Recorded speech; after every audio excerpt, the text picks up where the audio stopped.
Hello everyone, আসসালামু আলাইকুম। আমি মুজিবুর রহমান, আপনার সবাইকে স্বাগত জানাচ্ছি আজকের লেকচার ভিডিওতে।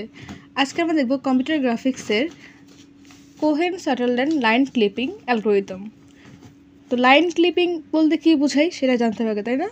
লাইন ক্লিপিং হচ্ছে the process of removing or clipping the portion of a line that lies outside a given boundary. অর্থাৎ যেমন দেখেন, এখানে একটা বাউন্ডারি বা একটা উইন্ডো, ঠিক আছে? এটাকে উইন্ডো বলা হয় অ্যাকচুয়ালি। তো এই উইন্ডোতে কোন লাইনগুলো উইন্ডোর ভেতরে আসে আর কোন লাইনগুলো উইন্ডোর ভেতরে বাইরে আসে, তাই না? তো দেখেন এ আর বি, এই লাইনটা কি উইন্ডোর ভেতরে আসে। আবার দেখেন সি আর ডি, এখানে এই পার্টটুকু যদি আমরা বাদ দিই, অর্থাৎ এই পার্টটুকু বাদ দিলে বাকি পার্টটুকু আমাদের উইন্ডোর ভেতরে আসে। আবার জিএইচ, এটাকে যদি আমরা চিন্তা করি, তাহলে যদি আমরা এই সাইড থেকে এটুকু আর এই সাইড থেকে এটুকু কেটে ফেলি, তাহলে এই অংশটুকু আমাদের উইন্ডোর ভিতরে আসে। আর দেখেন ই আর এফ কি পুরোটাই উইন্ডোর বাইরে আসে, তাই না? তো এই যে এক্সটেন্ডেড যে পার্টগুলো, এগুলো তো কোনো প্রয়োজন নেই। আমরা এই উইন্ডোর বাইরে অন্য কোনো কিছু দেখতে পারবো না। যেমন ধরেন আমাদের মনিটরটাকে যদি চিন্তা করি, যে ওটা যে সাইজ, ওই সাইজের মধ্যে যতগুলো জিনিস আসবে সেগুলো আমরা দেখতে পারবো। তার বাইরে যদি কোনো লাইন আসে বা কোনো কিছু আসে, সেটাকে দেখতে পারবো না। তো এটা একটা মনিটর। তো মনিটরের মধ্যে ধরেন আমাদের এইটুকু পোর্শনই দেখা যাবে, কারণ এটার এরিয়া হচ্ছে এতটুকুই। তো বাইরের পোর্শন তো আমরা দেখতে পারবো না। এই জন্যই মেনলি আমাদের লাইনকে ক্লিপ করা লাগে। যেমন ধরেন এই লাইনটা, এটা উইন্ডোর একদমই বাইরে, এর সঙ্গে উইন্ডোর কোনো কানেকশনই নেই। তো এটাকে আমাদের ক্লিপ করতে হবে বা কাটতে হবে বা রিমুভ করতে হবে। আবার দেখেন এই পার্টটুকু থাকলেই হচ্ছে জি আর এইচ, এই পার্টটুকু আমাদের কেটে ফেলতে হবে, ঠিক আছে? আবার দেখেন সি আর ডি, এই পার্টটুকু কাটলে এই পার্টটুকু আমাদের হচ্ছে এই উইন্ডোর ভিতরে আসে, অর্থাৎ এটুকু হচ্ছে ভিজিবল হবে। আর এই অংশটুকু হচ্ছে ভিজিবল হবে না, অর্থাৎ যে অংশটা বাইরে আসে সেটা হচ্ছে ভিজিবল হবে না, যে অংশটা ভেতরে আসছে উইন্ডোর সেটা হচ্ছে ভিজিবল হবে। তো এই জন্য আমাদের মেনলি এই উইন্ডো ক্লিপিং মানে লাইন ক্লিপিং অ্যালগরিদমটা আসলে প্রয়োজন হয়। তো দেখেন এটা যদি আমরা ক্লিপ করি তাহলে কী হচ্ছে, দেখেন সির যদি এই অংশটুকু কেটে ফেলি, তাহলে ডির এই অংশটুকু থাকছে, এখান থেকে সি প্রাইম ধরছি আমি, কারণ আমাদের দেখেন এখান থেকে না আমাদের উইন্ডোটা শুরু হয়েছে, এই পর্যন্ত লাইনটা যাবে। তো এই জন্য ওখানে হচ্ছে সি প্রাইম ধরছে, কারণ এখানে সির এই অংশটুকু কিন্তু দেখা যাবে না, এটা উইন্ডোর বাইরে আউটসাইডে।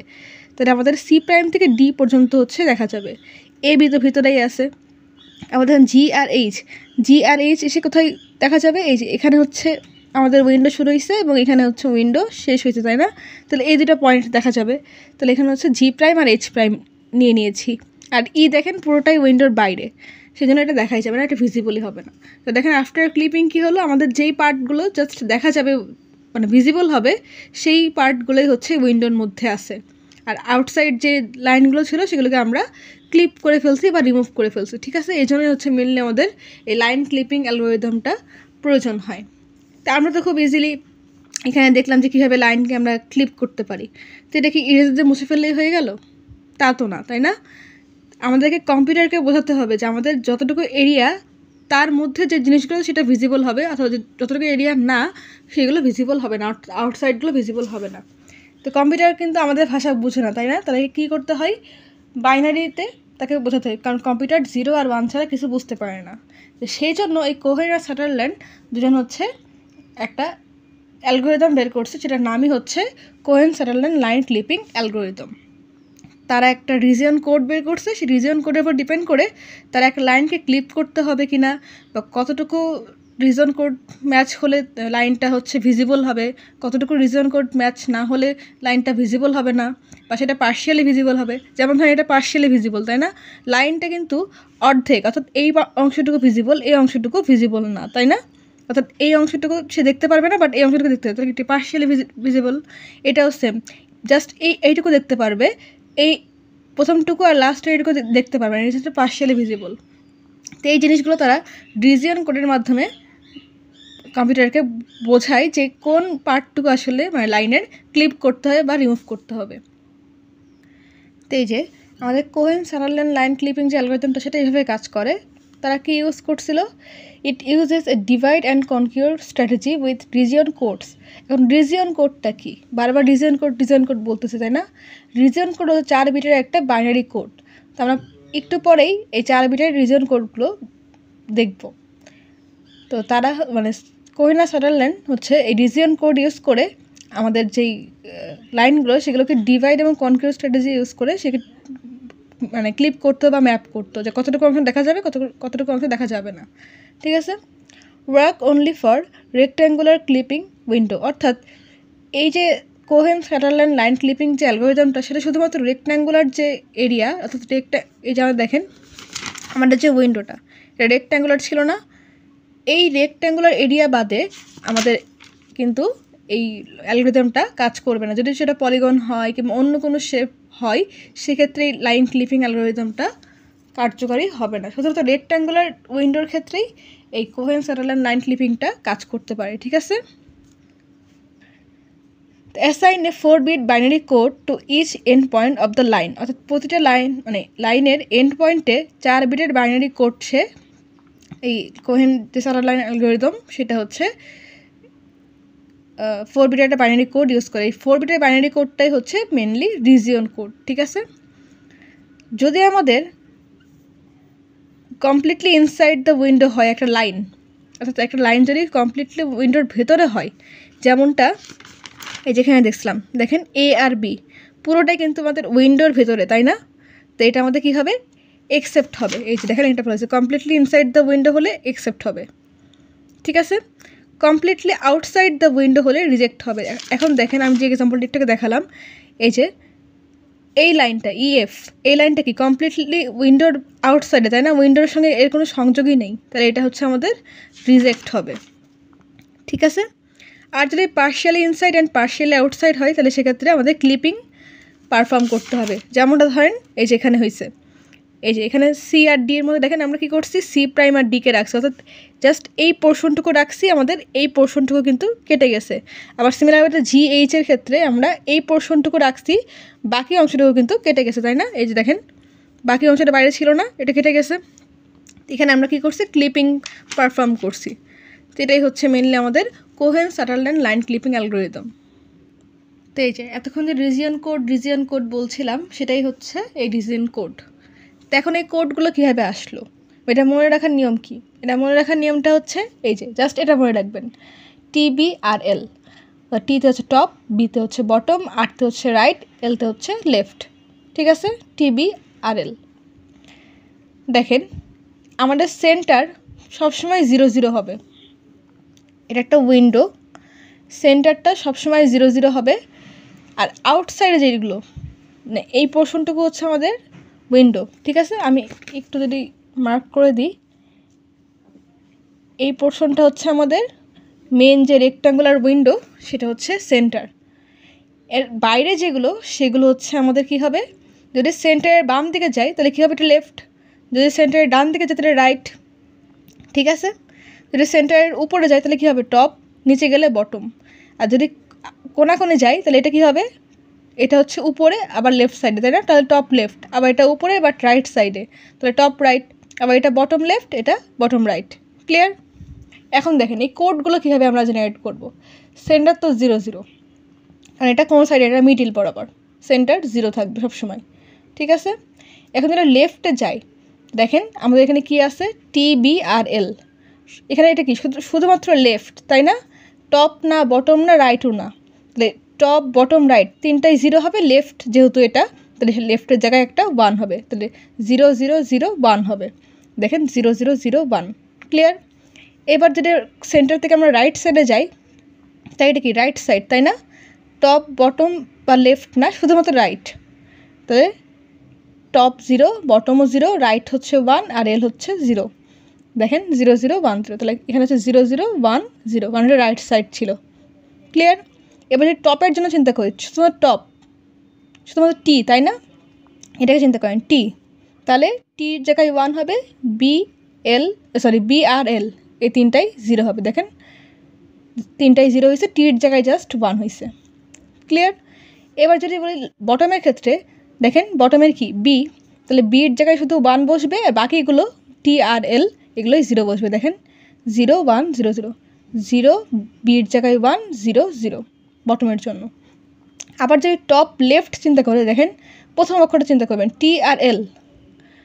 ঠিক আছে, তাহলে দেখেন TRL এই দুই জায়গায় কি হবে, TRL এর জায়গায় 1 হবে, BR হচ্ছে 0 হবে। তো দেখেন টি আর এল এর জায়গায় 0 হয়েছে, বি আর আর হচ্ছে 0 0 হয়েছে, ঠিক আছে, এই যে 1 0 0 1। আবার দেখেন টপ রাইট, তাহলে কি টি আর আর এর জায়গায় কী হবে 1 হবে, আর বি আর এল এর জায়গায় 0 হবে, তাই না? তাহলে টি 1 0 1 0, দেখেন 1 0 1 0। আবার সেম ওয়েতে বটম লেফটের ক্ষেত্রে, তাহলে বটম লেফট বি আর এল, তাহলে বি আর এল হচ্ছে 1 হবে, আর টি আর আর হচ্ছে 0 হবে, দেখেন সেটাই হয়েছে। আর বটম রাইটের ক্ষেত্রে কী হবে, বটমের বি আর রাইটের আর, বি আর আর হচ্ছে 1 হবে, আর এখানে টি আর এল হচ্ছে 0 হবে, তাহলে বি আর হচ্ছে 1 হয়েছে, দেখেন বি আর 1 হয়েছে, আর টি এল হচ্ছে 0 হয়েছে। তো এরকমভাবে আপনারা খুব ইজিলি 4 বিটের যে রিজিয়ন কোড সেটাকে জেনারেট করতে পারবেন। তো আমাদের রিজিয়ন কোডটা খুব ভালো মতন জানতে হবে, নাহলে কিন্তু আমরা ম্যাথ সলভ করতে পারবো না, ঠিক আছে? এই যে আমাদের এরিয়া অর্থাৎ সেন্টার যেটা, এর বাইরে গেলে কিন্তু আমরা লাইনকে সেটা আর ভিজিবল করতে পারবো না। সেজন্য হচ্ছে আমাদের যে লাইনটা থাকবে সেটা ভিজিবল হবে কি হবে না এটা জানার জন্য এই রিজন কোডটা আমাদের খুবই ইম্পর্টেন্ট, ঠিক আছে? তো দেখেন এখানে যদি আমরা চিন্তা করি সেন্টারটাকে, একটা সেন্টার, ঠিক আছে, আপনারা কী করবেন, সেন্টারটাকে একটু এক্সটেন্ড করে দিবেন, তাহলে কি হচ্ছে, এটা centre, top bottom, top left top right, bottom left bottom right, তাই না? এটা হচ্ছে লেফট, এটা হচ্ছে রাইট, ক্লিয়ার? আমি একটু লিখে দিই এখানে, top left top top right, এখানে হচ্ছে সেন্টার, এটা হচ্ছে আমাদের লেফট, এটা হচ্ছে রাইট, বটম লেফট, এটা হচ্ছে বটম, আর এটা হচ্ছে বটম রাইট, ক্লিয়ার? আমরা জাস্ট এই জিনিসটা এখানে ড্র করে নিলাম। এখন দেখেন এই যে আমাদের যেই সেন্টারটা বা যেই এরিয়াটা, যেই উইন্ডোটা, সেখান থেকে কোথা থেকে শুরু হয়েছে, এই বরাবর। তো এইটা হচ্ছে আমাদের কি ওয়াই অ্যাক্সিস, এটা হচ্ছে আমাদের এক্স অ্যাক্সিস, তাই না? তাহলে এই যে সর্বোচ্চ যে লাইনটা সেটা হচ্ছে কি ওয়াই ম্যাক্স, আর এখানে যেটা শেষ লাইন যেটা এই বরাবর সেটা হচ্ছে ওয়াই মিন, তাই না? আবার দেখেন এটা হচ্ছে আমাদের এক্স অ্যাক্সিস, তাই না? এইটা হচ্ছে আমাদের কি এক্স মিন, আর এটা হচ্ছে আমাদের কি এক্স ম্যাক্স। এখন দেখেন আমরা কি জানি যে আমরা ওয়াইয়ের দিকে যত উপরের দিকে যাই তত আমাদের ভ্যালু ইনক্রিজ হয়, আর যত নিচের দিকে নেয় তত ভ্যালু আমাদের ডিক্রিজ হয়। এক্সের ক্ষেত্রে কী জানি আমরা, যত আমরা এই সাইডে আসি অর্থাৎ লেফট সাইডে আসি ভ্যালু হচ্ছে ডিক্রিজ হয়, যত রাইট সাইডে যাই তো আমাদের ভ্যালু হচ্ছে ইনক্রিজ হয়। সেই কাজটা এখানে করা হয়েছে। দেখেন আমাদের এখানে যত নিচের দিকে নামছি এটা হচ্ছে আমাদের ওয়াই মিন হয়েছে, যত উপরের দিকে উঠছে আমাদের ওয়াই ম্যাক্স হয়েছে। আবার এক্সের ক্ষেত্রে এখানে যেহেতু এই সাইডে তো এটা হচ্ছে মিন হয়েছে, যেহেতু আমরা রাইট সাইডে যাচ্ছি সেক্ষেত্রে আমাদের এক্সের মানটা ইনক্রিজ হওয়াতে এক্সের ম্যাক্সিমাম যে মানটা সেটা আমরা ইনক্রিজ হওয়ার পর যেখানে যাবে সেই লাইনটাকে আমরা পেয়ে যাব। যেমন ধরেন এখানে কি হয়েছে, ওয়াই ম্যাক্স হচ্ছে কত 3, আর ওয়াই মিন কত 1। আবার দেখেন এখানে যদি আমরা লাইন ড্র করি তাহলে এক্স মিন কত 1, আর এখানে এক্সটেন্ডেড হয়ে কত পর্যন্ত গেছে, এখানে 5 আর 6-এর মাঝামাঝি, তাই না? তাহলে এখানে 5.5 আমরা ধরতে পারি এরকম। তো এটা হচ্ছে আমাদের এরকমভাবে মানে এক্সিস বরাবর চিন্তা করা যায়। তা আপনাদের কোশ্চেনে এরকম বক্স আকারে মানে দেওয়া না থাকতে পারে, উইন্ডো আকারে আপনাদের দিতে পারে যে এরকম কোঅর্ডিনেট দেওয়া আছে, এখান থেকে হচ্ছে একটা উইন্ডো ড্র করো এবং সেখানে লাইনের মাপও দেওয়া আছে, সেখান থেকে লাইন হচ্ছে ড্র করো। যদি আমাদের পার্শিয়ালি ভিজিবল হয় সেক্ষেত্রে তার জন্য ক্লিপিং অ্যালগরিদম অ্যাপ্লাই করো, এরকম টাইপের কোশ্চেন আসতে পারে। তাই খুব সিম্পল একটা এক্সাম্পল দিয়ে আপনাদের বোঝানোর চেষ্টা করছি যে কীভাবে আপনারা এই উইন্ডোটা ড্র করতে পারেন। দেখেন কোশ্চেনের কী দেওয়া আছে 2 2 2 4 4 2 4 4, তাই না? দেখেন 2 2 এক্সও 2 ওয়াই 2, তাহলে এটা হচ্ছে আমাদের এক্স অ্যাক্সিস, এটা হচ্ছে আমাদের ওয়াই অ্যাক্সিস। তাহলে 2 2 এখানে একটা পয়েন্ট হয়েছে, 2 4 তাহলে এক্স হচ্ছে 2 আর ওয়াই হচ্ছে 4, এই যে 2 4 একটা পয়েন্ট হয়েছে। এরপরে কি 4 2 এখানে হচ্ছে এক্স হচ্ছে 4 আর ওয়াই হচ্ছে 2, 4 2 একটা হয়েছে, আর 4 4 এক্সও 4 ওয়াইও 4, 4 4 ড্র করলাম। এখন যদি আমরা এই যেই পয়েন্টগুলো সেগুলোকে একসাথে জয়েন্ট দিয়ে দিই তাহলে কী হচ্ছে, আমাদের একটা উইন্ডো হয়ে যাচ্ছে, তাই না? Rectangular window. তাহলে আমাদের স্কোয়ারটা বা উইন্ডোটা হয়ে গেল। এখন দেখেন আমাদের লাইনের জন্য কিন্তু মাপ দেওয়া আছে 2 1 আর 3 5। যদি আমরা 2 1 চিন্তা করি তাহলে এক্স হচ্ছে 2 ওয়াই হচ্ছে 1, তাহলে 2 আর এই যে 1, ঠিক আছে? আর 3 5 তাহলে এক্স হচ্ছে 3 আর ওয়াই হচ্ছে 5, 3 আর এখানে 5 এই পয়েন্ট। তাহলে এই লাইনটা আবার যদি আমরা ডাক দিয়ে দিই তাহলে আমাদের লাইন হয়ে গেল। তো দেখেন আমাদের এই পার্টটুকু শুধুমাত্র ভিজিবল হবে, তাই না? কারণ এটা হচ্ছে আমাদের উইন্ডোর ভেতরে। আর বাইরের যে এক্সটেন্ডেড পার্টটুকু, অর্থাৎ এখান থেকে এই পর্যন্ত পার্টটুকু আর এখান থেকে এই পর্যন্ত যে পার্টটুকু, এটাকে আমাদের কী করতে হবে? ক্লিপ করতে হবে, তাই না? তো এরকমভাবে আপনার যদি কোশ্চেনে চিত্র দেওয়া না থাকে, এরকম কোঅর্ডিনেট দেওয়া থাকে এবং লাইনের জন্য কোঅর্ডিনেট দেওয়া থাকে, সেরকমভাবে কী করবেন? চিত্রকে ড্র করবেন প্রথমে রেক্ট্যাঙ্গলকে বা আমাদের যে উইন্ডোটাকে, সেকে ড্র করার পরে লাইনের যে মাপ দেওয়া থাকবে সে আন্দাজে সেটাকে আপনারা এক্সটেন্ড করে নেবেন, ঠিক আছে? তো দেখেন এখানে কী বলা হয়েছে, find the category of line. এখানে লাইন হচ্ছে P1 P2 P3 P4 P5 P6 হচ্ছে, এটা আমাদের কোশ্চেনে দেওয়া আছে যে এটা হচ্ছে P1 P2 P3 P4 আর P5 P6। তো দেখেন আমরা খালি চোখে থেকে কী বুঝলাম যে এটা হচ্ছে একদম উইন্ডোর ভেতরে, তাই এটা কী হবে? অ্যাকসেপ্ট হবে, তাই না? যেটা আমরা একটু আগে দেখছিলাম এই যে অ্যালগরিদমে, যে কমপ্লিটলি ইনসাইড দ্য উইন্ডো হলে অ্যাকসেপ্ট হবে, কমপ্লিটলি আউটসাইড দ্য উইন্ডো হলে রিজেক্ট হবে। এখন দেখেন এখানে কী হয়েছে, এই লাইনটা P5 P6, এই লাইনটা কি কমপ্লিটলি উইন্ডোর বাইরে, তো এটা আমাদের কী হবে? রিজেক্ট হবে। আর এটা আমাদের ভিতরে, সেটা এটা আমাদের অ্যাকসেপ্ট হবে। আর একটা ফর্মুলা কী ছিল, সেটা হচ্ছে পার্শিয়ালি ইনসাইড পার্শিয়ালি আউটসাইড হলে পারফর্ম ক্লিপিং, তাই না? তো দেখেন এই লাইনটা P1 P2, এটা আমাদের কী হচ্ছে? পার্শিয়ালি ইনসাইড পার্শিয়ালি আউটসাইড, তাই না? তো এটা হচ্ছে আমাদের ক্লিপিং করতে হবে। বাট এখানে কিন্তু আমাদের ক্লিপ করতে বলা, জাস্ট আমাদের যে লাইনগুলো সেটা ক্যাটাগরিকে ডিফাইন করতে বলা হয়েছে, ঠিক আছে?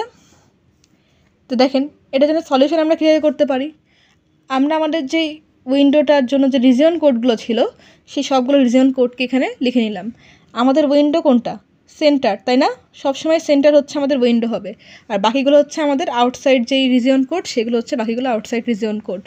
তো এখন দেখেন আমরা যে লাইনগুলো আবার এখানে ড্র করি, যেটা আমাদের কোথায় ছিল? টপ পজিশনে ছিল।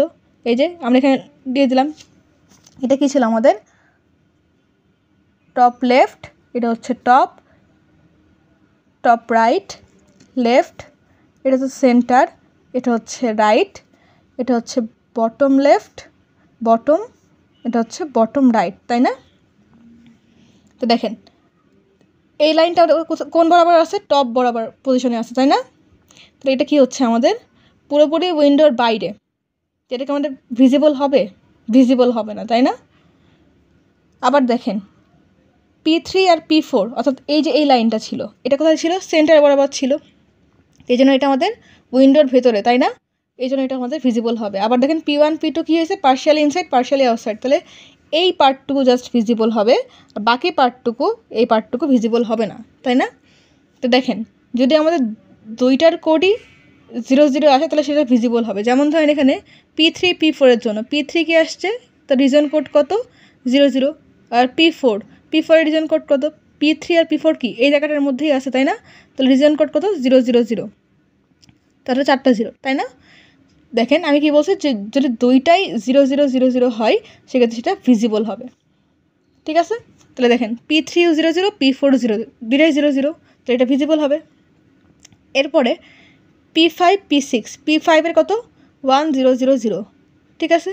P6 কত? P6ও 1 0 0 0। এখন দেখেন যদি আমাদের নট ভিজিবল হয়, অর্থাৎ পুরোপুরি উইন্ডোর বাইরে হয়, সেক্ষেত্রে আমরা অর অপারেশন করি, ঠিক আছে? অর অপারেশন করি। তো দেখেন তাহলে এখানে কী হবে? অর অপারেশন করলে আমরা জানি যখন দুইটা 1 পাবো তখন 1 হবে, বাকি সবগুলো মানে একটা 1 পেলেই 1 হবে, আর বাকি সব ক্ষেত্রে 0 হবে, ঠিক আছে? তো দেখেন এখানে দুইটাই 1, তাহলে এখানে 1 হয়েছে, 0 0 0 0 0 0 0 0 0। তাহলে দেখেন এটা আমাদের নট ভিজিবল, কারণ এটা আমাদের টপ পজিশন, তাই না? আমরা উইন্ডোর বাইরে কোনো কিছুকে দেখতে পারবো না, তাহলে এটা আমাদের ভিজিবল হবে না। ক্লিয়ার? এরপরে কী হচ্ছে দেখেন, আমাদের যে P1 আর P2 এটা হচ্ছে পার্শিয়ালি ভিজিবল, তাই না? মানে পার্শিয়ালি ইনসাইড পার্শিয়ালি আউটসাইড। তাহলে কী হবে এখানে আমাদের? P1 কত হবে? P1 হচ্ছে কোন বরাবর ছিল? P1 ছিল এই বরাবর, তাহলে এটা রিজন কোড কত? লেফট বরাবর, 0 0 0 1, তাই না? তাহলে 0 0 0 1। আর P2 হচ্ছে কত? P2 আমাদের কোন ঘরে ছিল? P2 হচ্ছে আমাদের সেন্টারের ঘরে ছিল, তাই না? এ দেখেন P1 এর পার্টটুকু কি এই ঘরে, আর P2 পার্টটুকু কি এই ঘরে, তো এই জন্য হচ্ছে আমাদের এটা রিজন কোডটা নিতে হবে 0 0 0 0। তাহলে এটাকে আমরা কী করবো? যদি আমাদের পার্শিয়ালি ইনসাইড বা পার্শিয়ালি আউটসাইড হয় সেক্ষেত্রে আমরা অ্যান্ড অপারেশন চালাবো। ক্লিয়ার? যদি আমাদের পুরো লাইনটাই উইন্ডোর বাইরে হয় তাহলে আমরা কী করবো? অর অপারেশন চালাবো। যদি পার্শিয়ালি ইনসাইড পার্শিয়ালি আউটসাইড হয় তাহলে আমরা অ্যান্ড অপারেশন চালাবো, এটা কিন্তু মনে রাখবেন, ঠিক আছে? তো দেখেন যেহেতু এটা পার্শিয়ালি ইনসাইড পার্শিয়ালি আউটসাইড সেক্ষেত্রে আমরা অ্যান্ড অপারেশন চালাইছি। অ্যান্ডে কি একটা 0 হলেই 0 হয়ে যায় আউটপুট, তাই না? তাহলে দেখেন 1 0 0 0 0 0 0 0 0 0 0 0। তো আমরা এইটা হচ্ছে আমাদের এই যে মানে এই লাইনটার জন্য তার রিজিয়ন যে ক্লিপ করলাম সেটা। তাহলে এখানে কী হয়েছে আমাদের পার্শিয়াল ইনসাইড পার্শিয়ালি আউটসাইড। যদি আমাদের 0 0 হয় সেক্ষেত্রে আমরা কী করবো, ক্লিপ করব, ঠিক আছে, সবগুলো 0 হলে। আর যদি 0 0 না হয় সেক্ষেত্রে আমরা সেটাকে ক্লিপ করবো না, সেটা ভিজিবল হবে না, ঠিক আছে। যেটা আমাদের সবগুলো 0 0 আসছে সেটাকে আমাদের ক্লিপ করতে হবে। দেখেন আমাদের কোশ্চেনে কিন্তু বলা হয়েছে জাস্ট লাইনে ক্যাটাগরিগুলো ফাইন্ড করতে, এখানে কিন্তু ক্লিপ করতে বলা হয়নি, সেজন্য আমরা এখানে ক্লিপ করলাম না। তো এখানে আমরা একটা এক্সাম্পল দেখব। তো এক্সাম্পল আমরা দেখব কীভাবে লাইনকে ক্লিপ করতে হয়, ঠিক আছে। এখানে একটা এক্সাম্পল দেওয়া আছে। Let ABCD the rectangular window with A 2020, B 9020, C 9070, D 2070. Find region codes for the endpoint and use Cohen-Sutherland algorithm to clip the line P1 P2 with P1 দেওয়া আছে কত 1030 আর P2 দেওয়া আছে 8090, তাই না। তারপরে কোশ্চেনে যদি এরকমভাবে যে রেক্ট্যাঙ্গেল যে উইন্ডোটা সেটা দেওয়া না থাকে সেক্ষেত্রে আমি যেরকমভাবে এটাকে দেখিয়ে দিয়েছি, এই যে এই ওয়েতে XY মানে Y অ্যাক্সিস X অ্যাক্সিস ধরে এই যে কোশ্চেনে তো আমাদের যে মানগুলো অর্থাৎ যেই কোঅর্ডিনেটগুলো সেগুলো দেওয়াই আছে, সেই কোঅর্ডিনেটগুলো ইউজ করে আপনারা উইন্ডোটা ড্র করে নেবেন। তো আমাদের কোশ্চেনে উইন্ডো দেওয়া ছিল সেজন্য আমি ড্র করে নিইনি, জাস্ট লাইনটা দেওয়া ছিল না, লাইনটা আমরা এখানে ড্র করব, ঠিক আছে। আমি লাইন এবং উইন্ডো ড্র করার জন্য এখানে দেখে দিয়েছি। লাইন ড্র করার জন্য ছিল এইটা এবং উইন্ডো ড্র করার জন্য হচ্ছে এই ডেটাগুলো। আমি সবগুলো ডেটাকে ইউজ করে এখানে লাইন এবং উইন্ডোকে ড্র করে নিছি। তা আপনাদের কোশ্চেনে যেটা দেওয়া থাকবে সে আন্দাজ করে যে ড্র করার আগে ড্র করে নিয়ে তারপরে ম্যাথটা সলভ করবেন, ঠিক আছে। তো দেখেন এখানে আমাদের P1 কী বলছে 1030, তাই না। তো দেখেন আমাদের A হচ্ছে 10, তাহলে সরি A হচ্ছে 20, তাহলে 10 কোথায় হতে পারে, 10 হচ্ছে এখানে হতে পারে। আর এটা হচ্ছে আমাদের Y অ্যাক্সিস, তাই না, এখানে 70, তাহলে 30 আমি এখানে ধরে নিয়েছি তাহলে এখানে হচ্ছে আমাদের 1030 হচ্ছে এখানে হতে পারে, ঠিক আছে। আবার দেখেন কী বলা আছে 8090, তাই না। তো দেখেন 90 হচ্ছে এখানে, তাহলে এখানে হচ্ছে 80 এই বরাবর হতে পারে। আর এখানে দেখেন 90, এখানে দেখেন 70 আছে, তাহলে 90 একটু সাইডে হবে, তাহলে এখানে 8090 হচ্ছে এই লাইনটা বরাবর হয়ে গেল, ক্লিয়ার। তো আমাদের লাইন ড্র করলাম। তো লাইন ড্র করার কী বুঝতে পারলাম যে আমাদের এই পোর্শনটুকু ক্লিপ করতে হবে, আর মাঝখানে যে পোর্শনটুকু এটুকু আমাদের ভিজিবল হবে, তাই না। এটা আমরা খারাপ চোখে বুঝতে পারছি, বাট এটাকে আমরা কম্পিউটারকে কীভাবে বোঝাবো, সেই জন্য কী করতে হবে আমাদের, দেখতে পাচ্ছি আমাদের লাইনটা কী হচ্ছে পার্শিয়ালি ভিজিবল, তাই না, পার্শিয়ালি ইনসাইড পার্শিয়ালি আউটসাইড। যদি আমাদের পার্শিয়ালি ইনসাইড পার্শিয়ালি আউটসাইড হয় তাহলে আমি একটু কী দেখালাম যে আমাদের কী করতে হবে, অ্যান্ড অপারেশন চালাতে হবে, তাই না। তাহলে অ্যান্ড অপারেশন কীভাবে করব, আমাদের যে এন্ড পয়েন্ট সেটাকে নিয়ে রিজিয়ন কোডকে নিয়ে আমরা অ্যান্ড অপারেশন চালাবো, তাই না। তো যে দেখেন আমাদের এখানে লাইনটা কি P1 আর P2, P1 কোন রিজিয়ন বরাবর আছে, এই যে 0001, তাই না। এই যে P1 এর জায়গায় আমরা লিখে নিয়েছি 0001। আর P2 কোন ঘর বরাবর আছে, P2 হচ্ছে আমাদের এই ঘর বরাবর আছে, তাহলে 1000, এটাকে আমরা P2 জায়গায় লিখে নিয়েছি, ক্লিয়ার। এখন কি করব, just bit wise and operation করব। তাহলে অ্যান্ড করলে কি হবে, আমরা অ্যান্ড রেখাটা জানি যে একটা 0 পেলেই 0, তাহলে 10000000001 এটা হচ্ছে আমাদের সবগুলো 00 আসে, তাহলে এটা হচ্ছে আমাদের কী করতে হবে, ক্লিপ করতে হবে। যদি 00 না আসতো সেক্ষেত্রে আমরা ক্লিপ করতে পারতাম না, ঠিক আছে। 000 আসে সেক্ষেত্রে আমরা ক্লিপ করতে পারছি। আর যদি 00 না আসতো অর্থাৎ নট 00 আসতো তাহলে সেক্ষেত্রে কী হতো, আমাদের ওইটা ভিজিবল হতো না লাইনটা, ক্লিয়ার। তো এখন দেখেন আমাদের ফার্স্ট কাজ কি, ফার্স্ট কাজ হচ্ছে এই যে আমাদের যে লাইনটা ইন্টারসেক্ট করছে সেই লাইনটাকে খুঁজে বের করা, তাই না। তো আমরা কী করব, প্রথমে স্লোপ ক্যালকুলেশন করব। প্রথমে হচ্ছে আমরা টপের জন্য স্লোপ ক্যালকুলেশন করছি। তো দেখেন এখানে কী ছিল, এটা আমাদের টপ পজিশন ছিল, তাই না, এটা হচ্ছে আমাদের লেফট পজিশন। তাহলে টপের জন্য প্রথমে কাজ করছি, তো দেখেন আমরা স্লোপ বের করব। স্লোপের জন্য দেখেন আমরা ফর্মুলা জানি কি, m = y2 - y1 / x2 - x1। দেখেন P1 P2 মানে আমাদের দেওয়া আছে, তাহলে এটা কি আমাদের x1, এটা হচ্ছে x2, x1 y1, এটা হচ্ছে আমাদের x2 আর এটা হচ্ছে y2, তাই না। তাহলে এখন আমরা কী দেখতে পাচ্ছি, y2 - y1, y2 কত, y2 হচ্ছে 90, আর y1 কত, y1 হচ্ছে 30, তাহলে 90 - 30 আর x2 - x1, x2 হচ্ছে কত 80 আর x1 হচ্ছে 10, 90 - 30 করলে 60, 80 - 10 করলে 70, ডিভাইড করলে কত পাচ্ছি আমরা 0.857। এটা হচ্ছে আমাদের স্লোপের মান। ঠিক আছে, স্লোপের মান ক্যালকুলেশন করা হয়ে গেল। এখন দেখেন আমাদের y2 এখানে 70 কেন লিখলাম, এ বরাবর দেখেন আমাদের এখানেও 70, এখানেও 70, দুইটাই 70 তাই না, ওয়াই পজিশনে। এটা হচ্ছে এক্স, এটা হচ্ছে ওয়াই, এটা হচ্ছে এক্স, এটা হচ্ছে ওয়াই, তাই না, দুইটাই 70। তাহলে y2 মান কত হবে 70 ফিক্সড। তো দেখেন আমাদের এক্স এর মান চেঞ্জ হচ্ছে, 20 আর 90 আসছে এখানে, তাহলে এখানে এক্স এর মানটা আমাদের ক্যালকুলেশন করতে হবে। তাহলে x2 মান তাহলে কী হবে, আমরা এখান থেকে যদি চিন্তা করি দেখেন, তো x2কে যেন আমরা এই পাশে নিয়ে আসি, তাহলে কি হবে, আমরা এই যে এখানে একটু দেখাই, এই যে এখানে হচ্ছে কি, এটা হচ্ছে আমাদের স্লোপের ফর্মুলা তাই না, y2 - y1 x2 - x1। তাহলে x2 - x1কে যদি আমরা এই পাশে নিয়ে আসি তাহলে কি আসছে, এই এমটা এখানে চলে আসছে, y2 - y1 divide by M. তাহলে x2 - x1, তাহলে আমাদের x2 এর মানটা দরকার তাই না, তাহলে x1কে আমরা কি করলাম ওই পাশে পাঠিয়ে দিলাম, তো এটা মাইনাস ছিল, এই পাশে এসে প্লাস হয়ে গেল, আর এখানে y2 - y1 ছিল, ডিভাইড বাই এম তো ছিলই। ক্লিয়ার, সেম কাজটাই হচ্ছে এখানে করছি, এই যে x1 plus y2 - y1 divide by M. তো এখন কি করব, এখন হচ্ছে আমরা জাস্ট ভ্যালু বসাবো। তো x1 এর মান আমরা জানি, y2 এর মান আমরা এখান থেকে পাচ্ছি, y1 এর মান আমরা এখান থেকে পাচ্ছি, এবং m এর মান তো আমরা এই যে এখান থেকে পেয়ে গেছি স্লোপের মানটা। তাহলে x1 কত, x1 হচ্ছে 10, ঠিক আছে, প্লাস y2 এর মান কত 70। এখন দেখেন y2 এর মান কিন্তু আমরা এখান থেকে নিলাম না, কেন নিলাম না, কারণ আমাদের এখানে যেটার মান ফিক্সড ছিল। আমাদের এই পজিশনের জন্য পি প্রাইমের মান, অর্থাৎ এটা হচ্ছে আমাদের মানে কি বলবো P2, তাহলে এখানে হচ্ছে আমাদের পি প্রাইমের মানটা বের করতে হবে তাই না। তো এই জন্য হচ্ছে এটা পি এর মান, আমরা এখানে এই যে এই মানটা পি প্রাইমের মানটা এখান থেকে বের করব। ঠিক আছে, পি প্রাইমের মান আমাদের হচ্ছে ওয়াই এর মান 70 তো ফিক্সড, তাহলে এক্স এর মানটা আমরা এখন ক্যালকুলেশন করছি। ঠিক আছে, কারণ এক্স এর মানটা আমরা এখন ক্যালকুলেশন করছি, তাহলে এক্স এর মান কী হবে 10, y2 এর মান তো 70, সূত্রের মাইনাস y1 এর মান কত, y1 এর মান হচ্ছে 30 ডিভাইড বাই এম, এম এর মান কত, এই যে এম এর স্লোপের মান আমরা পাইছি একটু আগে 0.857 ডিভাইড বাই 0.857। ঠিক আছে, এটা ক্যালকুলেশন করলে কত আসছে 56.67। তো এটাকে আমরা যদি পূর্ণ সংখ্যায় লিখতে চাই সেক্ষেত্রে কী হবে 57 হবে তাই না, আমরা 57 লিখে নিলাম হচ্ছে x2 এর মান।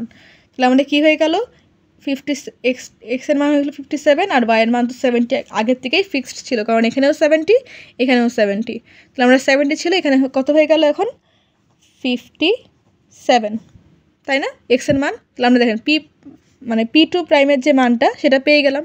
এখন P1 প্রাইমের মান বের করতে হবে, সরি এখানে P1 প্রাইমের মান বের করতে হবে, কারণ এটা হচ্ছে P1, তাই নতুন যে আপডেট ভ্যালুটা সেটা বের করতে হবে।